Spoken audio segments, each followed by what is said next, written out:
Hey guys, El Prez here, Jake Boomer, and I'm doing my follow-up video from after the Thermalito Afterbay.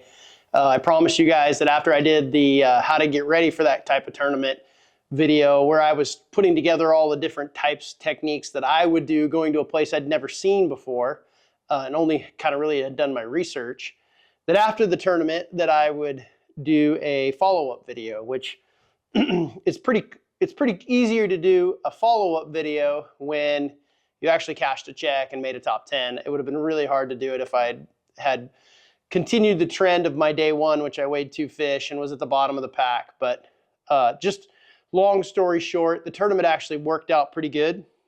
And I'll go through the reasons I think it worked out well. I'll show you some of the areas that I was catching them in. And I'll also show you all of the techniques that I used to, to get, I think I got 6th place. So, but let's first start with what I thought I was going to do. If you watch the video, I have it posted down here below. It was the original video of how I set up all my tackle and the way I was going to go about a place I'd never been to. In our tournaments, the BAM Pro Tour, there's no practice. So when I showed up, I had to just go. You show up and go. You do your homework, excuse me, and you kind of guess to what you're going to do and where you're going to go. My strengths, and you'll see it in that video, I was like, I'm going to go offshore, I'm going to do drop shot, I'm going to do Ned rig and Nico rig. I just couldn't make any of that stuff work. So, and that showed after day one. And so I ended up doing exactly what I really am not good at. But the story goes, I knew that it could be a power fishing tournament. It was won by Ken Ma, who is one of the best power fishermen, Delta flippers in the business, but it had been led for 2 days by Ish Monroe. On day one, when I went out offshore trying to run the drop shot and trying to scope them or whatever I could do offshore grass, I just didn't know enough areas where I could really settle down and get a bite. And so after about 5 or 6 hours, I realized I wasn't going to catch anything. I hadn't gotten a bite. I was kind of in trouble. So maybe not 5 or 6 hours, maybe 3 or 4 hours. So I went and looked for the warmest water and I grabbed a flipping stick because I was kind of in desperation mode.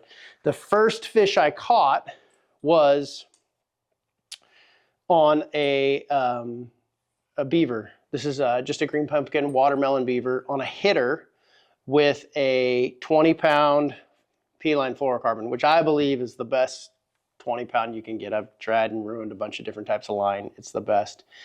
And that fish was kind of on a little mat, but it was on the fringe edge of the outside of one of those reed islands. These are things that I am not comfortable with. I don't fish reed islands. We don't have those up here. So I fished, I just started flipping. There was guys that were back in some of that other backwater in those reed islands, and they were back there catching, but I didn't see a lot of fish get caught. But I just decided to start flipping because I was in trouble. I grabbed the hitter, which is my favorite rod to flip and pitch with, 3/4 ounce weight. This is going to sound like a beginner because I am a beginner compared to these guys on tour, but I use a 3/0 or a 4/0 EWG when I flip just an open type bait like this. And a lot of times I do that because I tend to land more fish that way with fluorocarbon than I do with like a straight shank flipping hook. So anyways, I used the beaver and the 3/0 EWG or 4/0 Superline EWG just because if I do get them, I feel like I'm going to land them. Whereas like with a straight shake flipping hook with fluorocarbon, I just don't have the best landing percentages. So I caught one that way the first day. And what that told me was 2 things. If you are going to the Thermalito Afterbay, if you've ever fished it before, they drain the water out to feed all of the rice fields and stuff like that so that the water comes out of the bottom of Oroville and it's really cold. Well, it goes into the Thermalito Afterbay to warm up before it goes into irrigation so it doesn't kill the plants. Well, they had just drained it the day before we got there. So when we showed up, they were filling it back up. So I ended up running to the bottom end of the lake because I was looking for the warmest possible water I could find. I know Florida strain largemouth like really warm water. They do not like temperature changes. The bay we launched in the morning was 55 degrees. When I got down to the bottom end of the lake after I tried off all my offshore stuff, I got around the corner, I got to the bottom end of the lake. That water temperature was 66.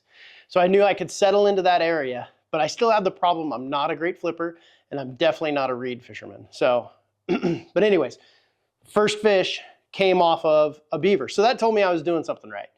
The problem is that like most of the way through the first day, I'd only got 2 bites. My second bite came on this again, a beaver on the fringe edge. This rod was both catches, both fish. And I'll show you some of the footage in these videos.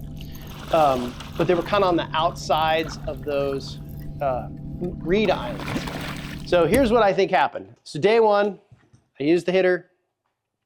I got 2 fish. They're like 6.5, 7 pounds worth of fish. They're not very big. And at the end of the day, I run into Ish. And if you guys don't know the story, early in the year, I helped Ish off a sandbar. He got his boat stuck on a sandbar, and so I helped him push it off. And he was way up on the sandbar. And he's got a big boat, 21-foot Skeeter. I don't think, Ish pretty strong guy, but I don't know if, he might have been there all day if there wasn't another guy to help push this thing. And the best part of the whole story is live well was full. Like he goes, this would be a lot, we're almost off this monster sandbar. And he goes, this would be a lot easier if I didn't have 2 full live wells. And I'm sitting there going like, dump the water out, man. This is a heavy boat. Anyways, we got it off there. Ish set out to repay me. So, and Ish is a stud. He's always been super supportive of our sport on the West Coast. I love the guy. I love what he's doing with the BAM trail and being a part of it. But that aside, he was very grateful. I see him at the end of the day and he goes, how you doing? I said, well, I've got 2, but I don't have a limit. And so he coached me. He said, you need to be flipping. He told me all the things you need to do. But by that time, it's towards the end of the day, I got 2 fish. I knew that I was kind of beat. It was just tough bite, Dale. It was a tough bite. A lot of guys didn't have limits. The flippers, some of the Delta flipper guys seemed to do a lot better than the rest of us, us outsiders, So day 2, I got a new kind of approach that I should take, but I also didn't have my hopes very high. I was pretty far out of the top 10 cut. But so what I did do on Ish's request was I grabbed a 1 ounce flipping weight and I put it on our mag hitter, which is our 7'9" flipping punching stick. We redesigned it about 1.5 years ago to be more parabolic. And the reason we did that was because when I was in Florida and some of those other places, and some of the feedback I got from my pro staff, is our original mag hitter was too stiff. It shut off too far down the blank, and when you got braid and a big hook and lots of cover, and you had so much power, you were able to pull that hook in. Unfortunately, you were able to pull it and tear it out of their mouths. And I had a bunch of footage from my guys and some of my tournaments where I was losing fish I never should have lost. And I feel like the hook got drugged through their mouth, or there wasn't good hook penetration. So we went back to the drawing board and we created the new mag hitter. It's lighter by almost, I think, 30% from the original. It's super versatile, but it is a punching rod. And I'm going to tell you this now before I forget as I go through this video. In the 3 days of fishing, I got 6th place. In the 3 days of fishing, I only caught 10 fish. 2 on the first day, 4 on the second, and 4 on the last day. Of the 8 that I caught, 7 or 8 of them that I caught punching with this rod, I never lost one. Which, if you take an inexperienced puncher, a guy that just doesn't do it all the time like I do, and you put him in the type of cover we're in, and you'll see in some of these fish catches, you're not going to land 100%. It is very, very rare. The only reason I feel like I landed 100% of those fish and wasn't getting very many bites is because of this rod. I feel like, and you can see it in the videos, you can see the bend of the rod. I feel like it makes up for me pulling too hard when I shouldn't. I guarantee there were times that I pulled too hard. A guy like Ken or Ish, they knew to give up. They knew to let that fish hang or do it and go in and get it. But I pulled. I really wanted every fish to come to me. I didn't want to have to go in and get them. This rod pinned every one of them. They had an awesome hookup ratio. The hook was buried where it should have been, and it didn't pull out or tear them out or cause me to make a mistake and pull too hard and actually lose any of those fish.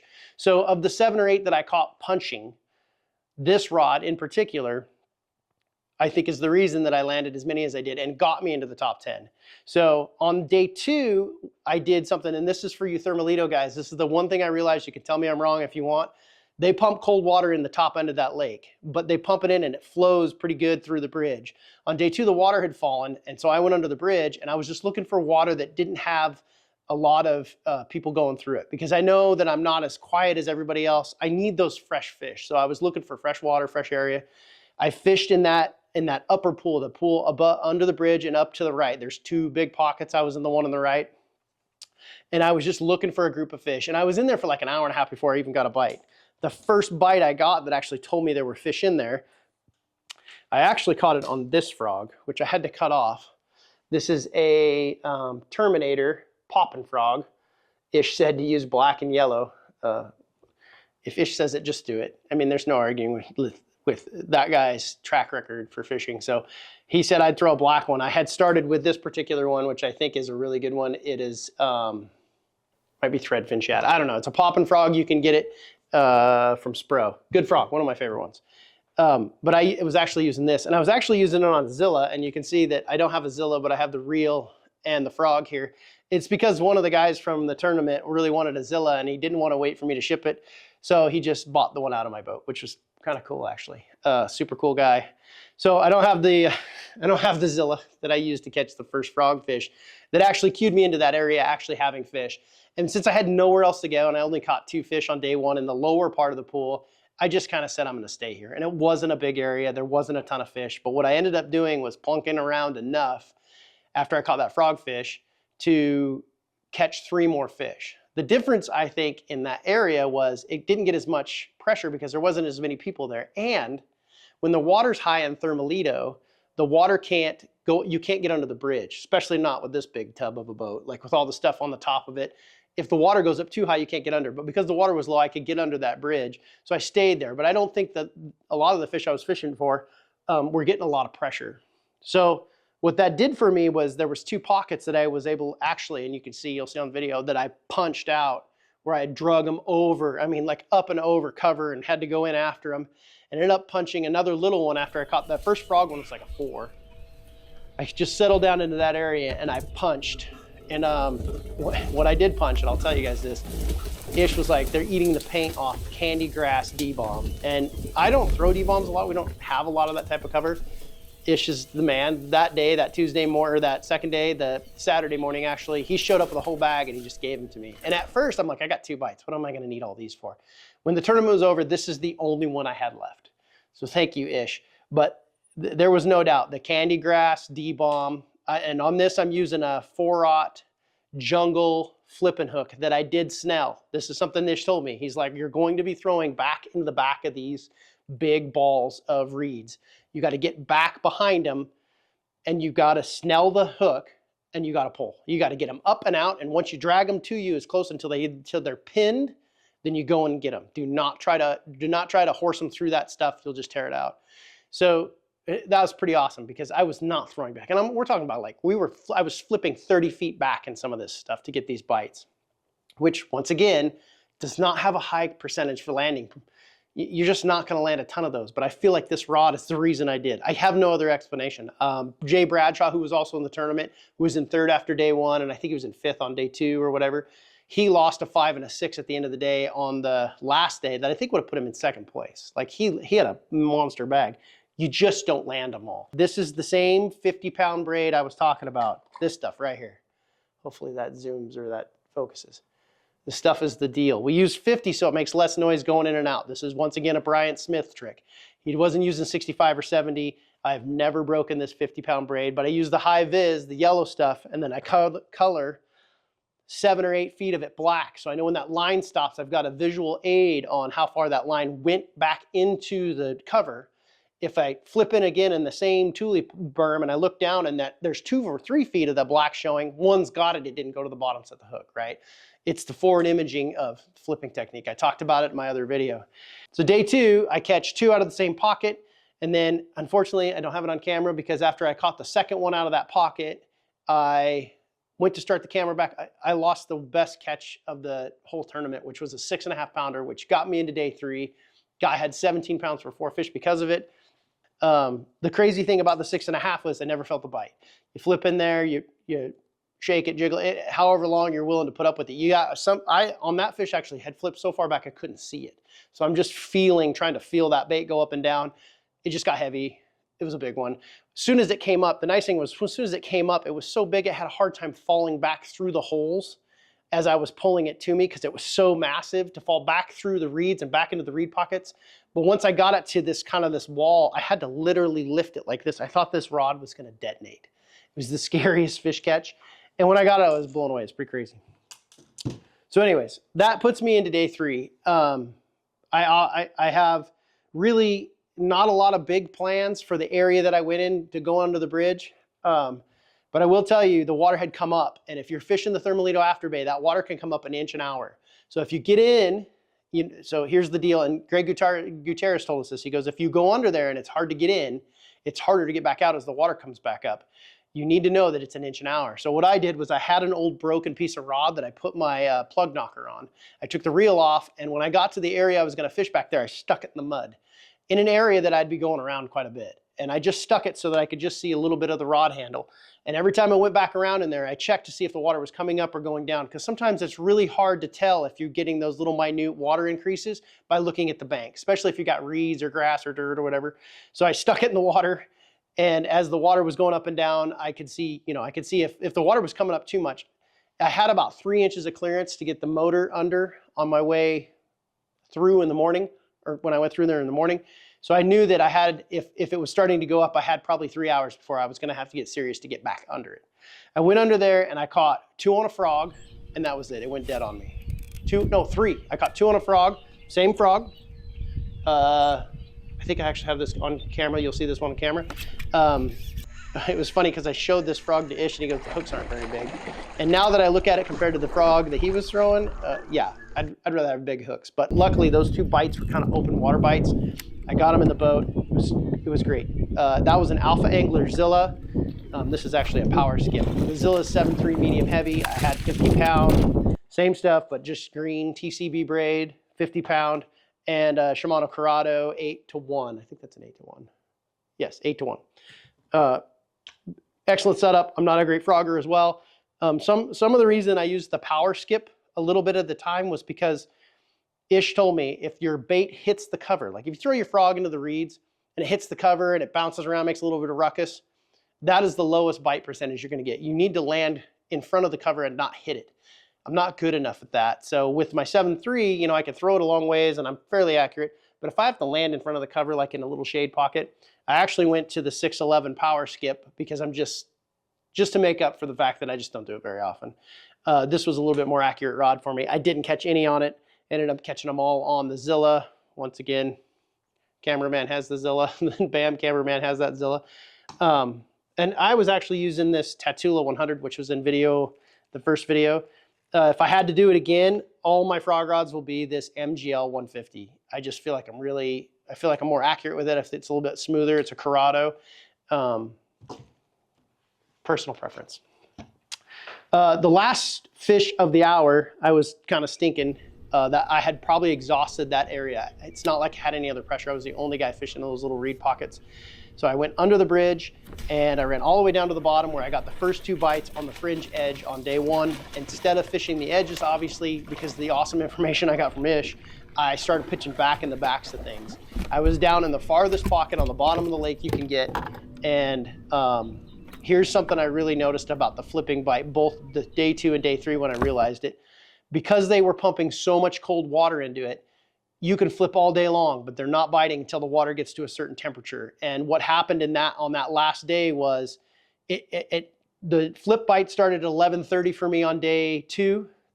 Because they had pumped so much cold water into it, I had to get away from that cold water as far as I could. And it almost took till 1 o'clock for me to get flip bites in the afternoon, just because there was so much more cold water. You needed the sun to heat those mats up, and then the fish would get active. It was almost like the light switch went on. Like they were just like, bam, they'd start eating. And I remember this too, because I had kind of fished in that area for about an hour and a half before I got that last and final bite that you'll see on this video catch. But nobody was catching anything in that area. There was no activity. I mean, Bradshaw had lost 1, but it was kind of quiet. And then about an hour and a half later, I go back through that area, and all of a sudden, everybody's catching one. Bill O'Shinhead was sitting on 4 up until that point, caught his biggest one, got 2nd in the tournament. He caught it probably with 30 or 40 minutes to go because that afternoon bite was so good in those reeds. I caught this big one, and I know that there was 2 or 3 other fish caught. I think Cloutier caught a really big one at the end of the day too, because he was hooting and hollering, he was right behind me. Once again, on the punch rod, and you'll see another trick that Ish told me is like, pull them till they can't move and go get them. And he was almost like a coach. He was actually next to me during one of the catches, coaching me through, don't pull so hard. And so that was one of the things I think I did. I probably did pull too hard. You get them up as far as you can, keep tension on them, go in and get them. And I use my new trolling motor is the Ultrex Quest. I could literally burn that thing through the island if I really wanted to. You could get to the point where you had to put your life jacket on and back out. You were so far into it.